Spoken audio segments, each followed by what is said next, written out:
مسلمان کا مسلمان پر جو حق ہے وہ پہلا کیا ہے؟ رد السلام، سلام کا جواب دینا، یہ مسلمان کا مسلمان پر حق ہے۔ اس سے پہلے میں ایک بات جو ہے وہ ضروری سمجھتا ہوں، ہمارے بیٹے مصطفین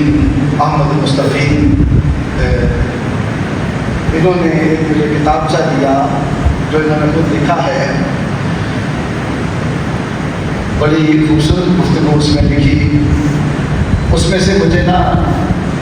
ایک شعر بڑا پسند آیا، اور انہوں نے جو بات کی، جو آج کل موضوع چل رہا ہے فلسطین کے حوالے سے، جہاد کے حوالے سے، اور مسلمان جو ہیں ان کے یکجا ہونے کے، ان کے اکٹھے ہونے کے حوالے سے، اور کفار کے مقابلے میں ڈٹ جانے کے حوالے سے، یہ بات یاد رکھے کہ اگر کسی مسلمان پر ظلم ہو رہا ہو، کوئی ظالم حملہ کرتے، تو پچھلے جمعے میں بھی میں نے بات کی تھی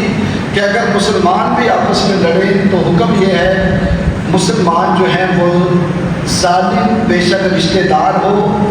دوست ہو، برادری کا ہو، قبیلے کا ہو، بات ہوئی تھی نا، اس کا ساتھ نہیں دینا جو ظالم ہے، ساتھ کس کا دینا ہے؟ جو حق پر ہے، وہ رشتہ دار ہو یا غیر رشتہ دار ہو، وہ اپنا ہو یا بیگانہ ہو، دیکھنا یہ ہے کہ حق پر کون ہے۔